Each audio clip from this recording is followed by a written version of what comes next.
지금으로부터 딱 24년 뒤인데요. 그때까지 우리가 살아있다면 상상도 못한 장면들을 두 눈으로 보게 될 거예요. 근데 이거 먼 미래 얘기가 아니에요. 로보택시는 벌써 도로를 달리고 있고 사람처럼 걷는 로봇은 공장에 출근을 시작했거든요. 오늘은 지금 2026년부터 2050년까지 해가 갈수록 우리 하루가 어떻게 뒤집히는지 그 장면들을 하나씩 쭉 따라가 볼게요. 특히 마지막 장면은 인간이 대체 뭘까까지 다시 생각하게 만들거든요. 이런 미래 얘기 좋아하시면 좋아요랑 구독 눌러두고 편하게 따라오세요. 자, 그럼 2026년 지금부터 출발해 볼게요. 첫 번째 장면은 도로 위에서 벌어지고 있어요. 자율주행 택시라고 하면 아직 먼 미래 같죠? 그런데 잘 보면 좀 이상한 게 하나 있어요. 이 택시가 이미 도로를 달리고 있거든요. 웨이모라는 회사가 있어요. 미국 10개 도시에서 기사 없는 택시를 굴리는데 2026년 3월 기준으로 일주일에 50만 번씩 유료 손님을 태우고 있더라고요. 연말엔 그걸 주당 100만 회까지 늘리겠다는 목표예요. 시험 삼아 몇 대 굴려보는 수준이 아니라 실제 손님이 돈을 내고 타는 규모가 이미 이 정도라는 거죠. 쉽게 말하면요. 택시기사님 대신 알고리즘이 운전대를 잡는 일이 이미 누군가의 동네에선 평범한 출근길이 됐다는 거예요. 테슬라도 가만히 있지 않았어요. 로보택시 전용으로 만든 사이버캡이라는 차를 2026년 4월부터 찍어내기 시작했거든요. 목표가 좀 재밌어요. 1년에 200만 대, 그러니까 10초에 한 대꼴로 뽑아내겠다는 거예요. 물론 초반 생산은 느리고 돈을 제대로 버는 건 2027년 이후로 보는 시각이 많긴 해요. 그래도 확실한 건 운전석이 텅 빈 택시가 공상과학이 아니라 이미 굴러가는 현실이라는 점이에요. 그런데 이거 겨우 첫 장면이에요. 도로 위 얘기는 이제 시작에 불과하거든요. 자율주행이 신기하다고 느꼈다면 다음 장면은 좀 더 가까이 다가와요. 진짜 큰 변화가 도로가 아니라 공장 안에서, 그것도 벌써 두 발로 걷기 시작했거든요. 두 번째 장면. 이번엔 사람처럼 걷는 로봇이에요. 테슬라가 만드는 휴머노이드 로봇 옵티머스. 두 발로 걷고 손으로 물건을 짚는, 말하자면 공장에 출근하는 로봇 직원이라고 보면 돼요. 머스크는 이걸 2030년, 빠르면 2029년에 1년에 100만 대씩 찍어내겠다는 목표를 밝혔거든요. 가격은 한 대에 2,600만 원 정도로 잡고 있고요. 솔직히 이 대목에서 에이 그게 되겠어? 싶은 분들 많을 거예요. 로봇이 사람 일을 대신한다는 얘기 사실 수십 년 전부터 들어왔잖아요. 그런데 머스크가 하는 말이 좀 의외예요. 흔히 로봇이 오면 몸 쓰는 일부터 위험하다고 생각하잖아요. 그런데 머스크는 화이트 칼라 일자리가 가장 먼저 사라진다고 전망하거든요. 공장에 힘쓰는 일이 아니라 사무실 서류 작업이나 은행 보험처럼 매일 정해진 절차를 반복하는 일부터 넘어간다는 거예요. 생각해보면 AI가 제일 잘하는 게 결국 글을 읽고 숫자를 정리하고 같은 일을 지치지도 않고 반복하는 거잖아요. 그런데 사무실 일이 딱 그런 성격이 많더라고요. 당연히 반론도 만만치 않아요. 머스크가 옵티머스가 3년 안에 최고 외과의사보다 수술을 잘할 거라는 말까지 했는데 이건 의료계에서 곧바로 신빙성 없다고 반박했더라고요. 그러니까 이 장면은 아직 결론이 난 게 아니에요. 된다는 쪽과 그렇게 쉽겠냐는 쪽이 팽팽하게 맞붙어 있는 논쟁인 셈이죠. 그런데 흔들리는 게 일자리만은 아니에요. 우리가 쓰는 돈, 그 돈이 도는 방식 자체가 바뀔지도 몰라요. 세 번째 장면은 우리가 흔히 하는 걱정이랑 정반대예요. 자, 로봇이 물건을 다 만들면 우리는 어떻게 될까요? 다들 일자리를 잃고 더 가난해지는 걸까요? 아니면 물건값이 확 싸져서 오히려 살기 편해지는 걸까요? 보통은 앞쪽, 그러니까 다 같이 힘들어지는 그림을 떠올리잖아요. 그런데 머스크 쪽 얘기는 뒤가 맞다는 거예요. AI랑 로봇이 물건을 어마어마하게 찍어내면 물가는 떨어지고 생산량은 확 늘어난다고 전망하거든요. 쉽게 말하면 이런 거예요. 지금 사과 한 개가 3,000원이라고 쳐요. 사람이 씨 뿌리고 물 주고 따고 옮기고 포장하는 그 인건비가 다 값에 붙어 있잖아요. 그런데 로봇 농장이 그 과정을 알아서 다 처리하면 붙어있던 사람 손값이 확 빠지면서 그 사과가 500원이 될 수도 있다는 거죠. 물건은 넘쳐나고 값은 뚝 떨어지는 세상인 거예요. 그럼 일자리 잃은 사람은 어떡하냐고요? 여기서 머스크가 꺼낸 카드가 보편적 고소득이에요. 일을 안 해도 나라가 기본 생활비를 챙겨주자는 아이디어죠. 이게 그냥 상상만은 아니에요. 비슷한 일이 실제로 있었거든요. 2025년 12월에 미국이 군복무자 약 145만 명한테 한 사람당 250만 원 정도를 세금 없이 한 번에 쥐어준 거예요. 머스크는 이걸 보편적 고소득의 맛보기 사례로 들더라고요. 게다가 이 로봇들 언젠가 스스로를 복제하면서 숫자를 불려나갈 거라는 얘기까지 나와요. 로봇이 로봇을 만드는 공장을 벌린다는 거예요. 옵티머스가 자기 자신을 찍어내는 기계, 그러니까 한 대가 두 대 되고 두 대가 네 대 되는 식으로 알아서 불어난다는 거죠. 이쯤 되면 물건 만드는 비용이 우리가 아는 상식 밖으로 내려갈 수도 있다는 얘기가 되고요. 그런데요, 일자리랑 돈 얘기보다 사실 더 먼저 바뀌는 게 있어요. 바로 우리 몸이에요. 자, 여기서부터가 진짜 중요한 대목이에요. 지금까지는 도로 위 택시나 공장 로봇처럼 우리 바깥 얘기였잖아요. 그런데 네 번째 장면은 방향을 확 틀어서 우리 몸 안으로 들어와요. 뇌에 칩을 심는다니, 이거 SF 영화에서나 보던 설정 같죠? 근데 이미 벌어진 일이에요.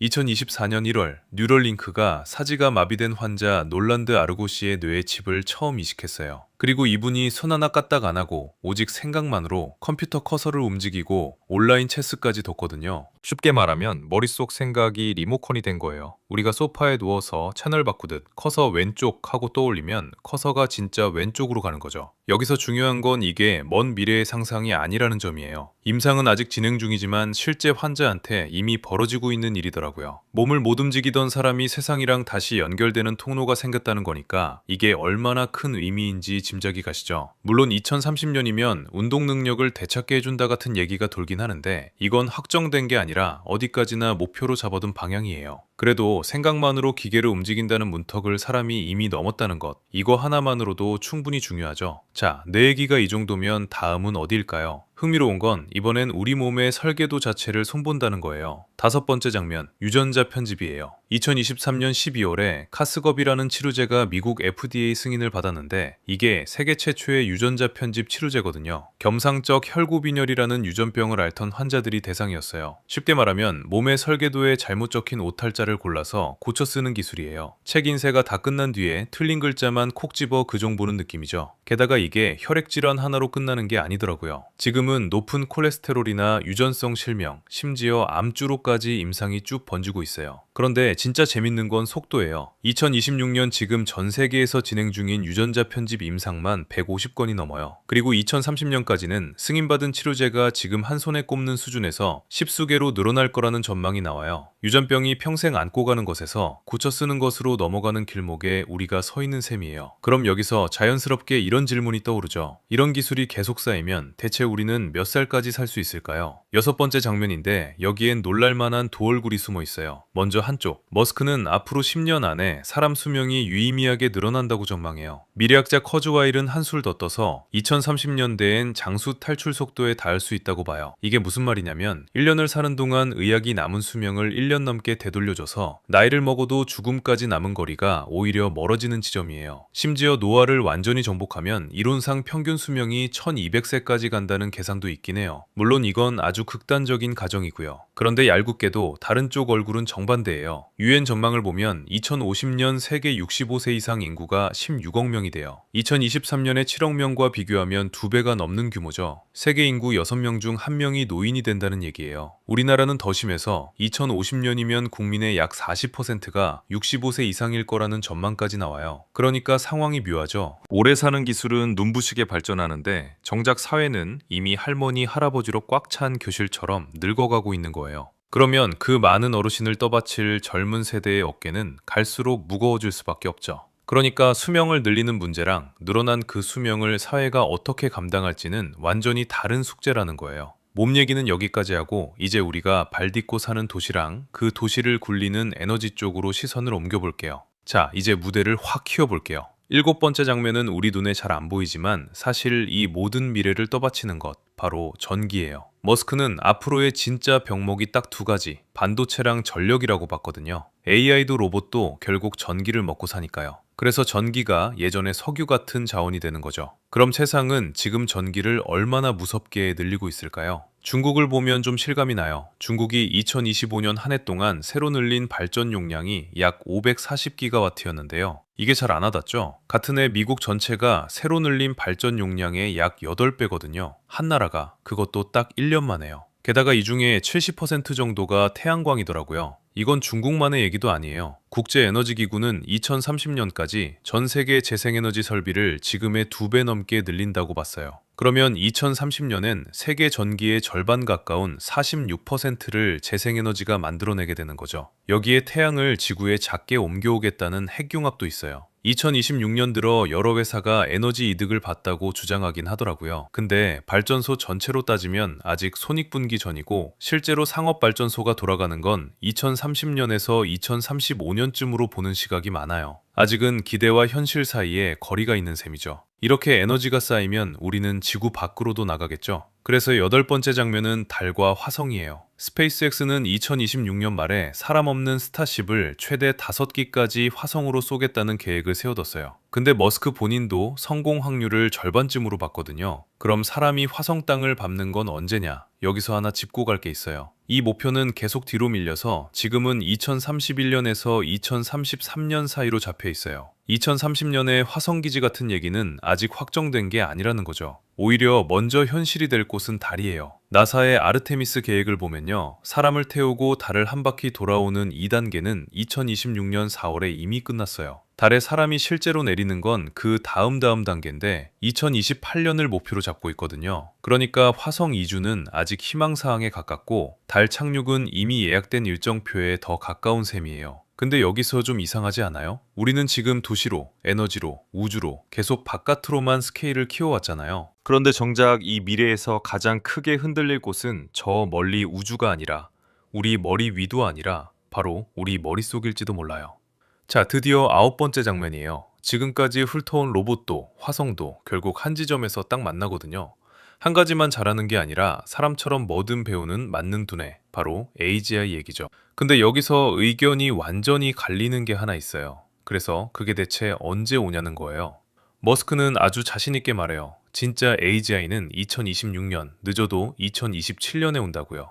그리고 여러 초지능이 힘을 합쳐 인류 전체의 지능을 넘어서는 시점은 2030년 무렵이라고 봐요. 거의 코앞이죠. 근데 학계는 좀 달라요. 2023년에 AI 연구자들한테 물어봤더니 사람 수준의 기계지능이 절반쯤 확률로 도달하는 시점, 그 중앙값이 2047년으로 나왔거든요. 학계가 보는 2047년은 머스크가 말한 시점보다 무려 20년이나 더 늦은 거예요. 근데 여기서 하나 놓치면 안 되는 게 있어요. 이 학자들, 바로 한 해 전만 해도 그 시점을 2060년이라고 답했거든요. 그게 단 1년 만에 13년이나 앞으로 당겨진 거예요. 신중한 학계마저도 생각보다 빠르다는 쪽으로 조금씩 마음이 기울고 있다는 뜻이죠. 같은 미래를 두고 한쪽은 코앞이라 하고 한쪽은 20년은 더 걸린다 하고 솔직히 좀 믿기 어렵죠? 근데 재밌는 건 이 격차가 오히려 질문 하나를 던진다는 거예요. 머스크는 지금 미래를 예측하는 걸까요? 아니면 자기가 그렇게 만들겠다는 계획을 얘기하는 걸까요? xAI라는 회사를 직접 세워서 그 방향으로 밀어붙이는 사람이니까요. 이건 정답이 정해진 질문은 아니에요. 판단은 여러분 몫이죠. 다만 롤러코스터가 꼭대기에서 막 아래로 떨어지려는 그 순간처럼 뭔가 임계점에 가까워지고 있다는 느낌만은 다들 어렴풋이 공유하고 있더라고요. 그리고 이제 마지막 10번째 장면이에요. 이 논쟁보다 훨씬 더 묵직한 질문이 하나 남아있거든요. 만약 그 초지능이 정말로 온다면 그때 인간은 대체 뭘까요? 머스크가 던진 표현이 하나 있어요. 인간은 디지털 초지능을 위한 생물학적 부트로더일지도 모른다는 말이에요. 부트로더, 컴퓨터를 켤 때 진짜 프로그램을 불러오려고 잠깐 돌아가는 아주 작은 시동장치죠. 그러니까 인류 전체가 더 위대한 지능을 깨우기 위한 시동 버튼에 불과할 수도 있다는 거예요.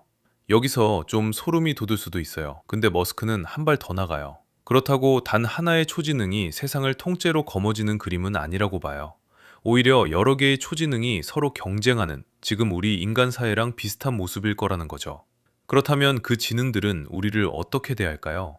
어쩌면 명령을 주고받는 도구가 아니라 우리 곁에서 말을 걸고 관계를 맺는 동반자에 더 가까울지도 몰라요.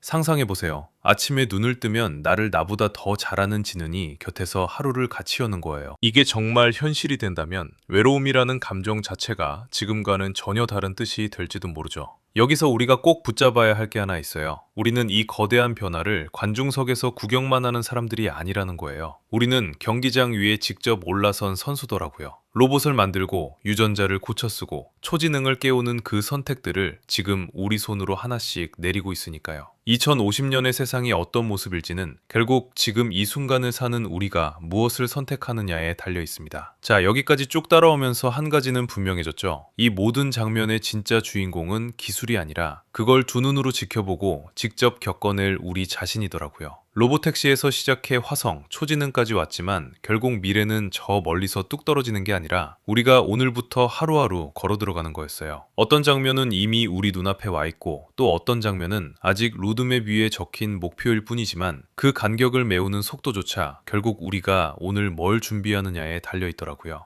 그래서 마지막으로 딱 하나만 물어볼게요. 오늘 함께 지나온 이 10개의 장면 중에서 2050년에 제일 먼저 두 눈으로 직접 확인해보고 싶은 순간은 어떤 거예요? 편하게 남겨주시면 그게 또 다음 이야기의 출발점이 될 거예요. 미래를 먼저 그려보고 쉽게 풀어드리는 사이언스 랩스였습니다.